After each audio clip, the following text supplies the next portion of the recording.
Hello, everyone.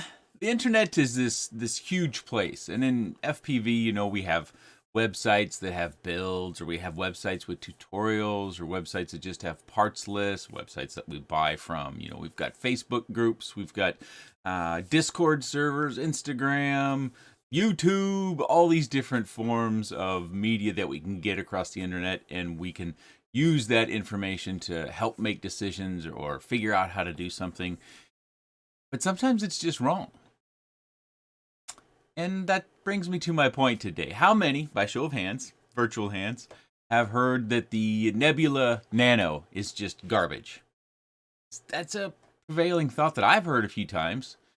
And I think when most people think of that, they envision image quality kind of like this, where there's that halo effect around all the leaves, and the clarity just isn't quite there, and it doesn't compare to any of the other cameras that we might use with the DJI slash Vista slash Air Unit Lite slash Air Unit sort of FPV system.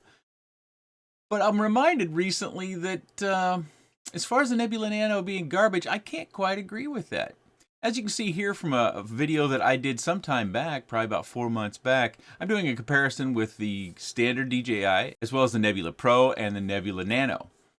And it doesn't look anything like that first image I showed you, does it? There's no halo effect. The image quality looks quite good. But unfortunately, that first image I showed you, that's stuck with a lot of people out there, and it's probably something that has continued to be said today. And in my opinion, it's just not right. Now, some of you that have a really high standard, it's like, the best Vista camera or bust sort of standard, you might still say, yes, it's still garbage. Okay, I think you have very high standards that are outside of the normal bell curve. But I think most of us would look at the Nebula Nano and say it's not garbage. It's not as good, and I'm certain it doesn't have all those other features. It doesn't do 120 frames per second, so you're stuck in high quality mode. It doesn't adjust between 4:3 and 16:9. We just got 16:9. But as far as the image quality goes, it's not garbage.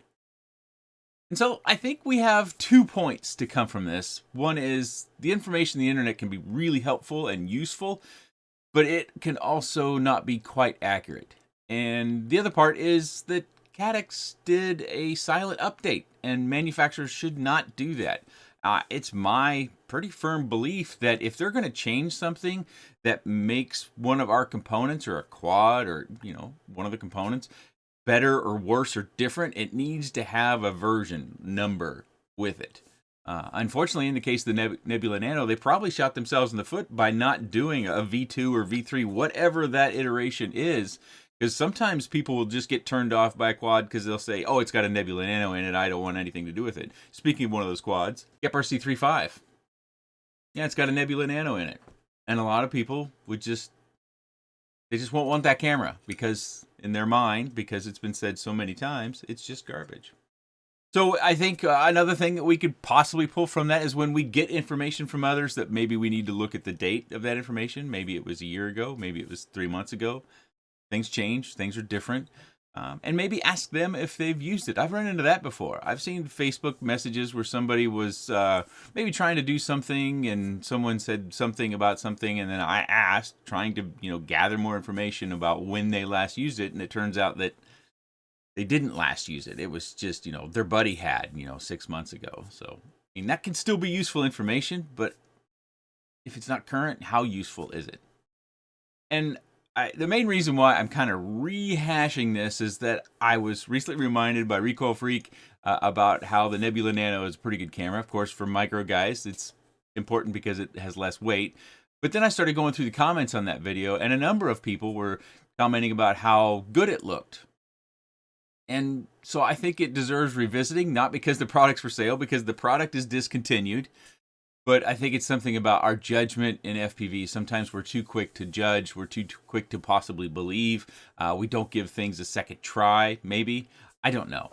I guess in some regards, I'm trying to bring a skeptic's eye to everything that we're doing in FPV, and maybe asking ourselves a second time if what's in our mind or in our ear is actually what is accurate. But that's all I have.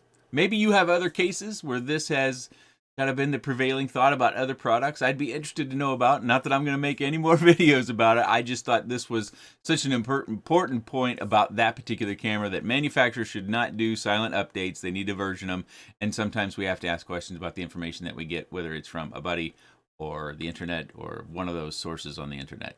We need to find out how accurate it is. If you have any comments, questions, suggestions, or otherwise, please let me know in the comments section below. Let me know other products that have that prevailing garbage out there. I'm sure other people will want to know too. And maybe you have enjoyed them. But leave those down in the comment section below. I appreciate your time. Thanks for watching.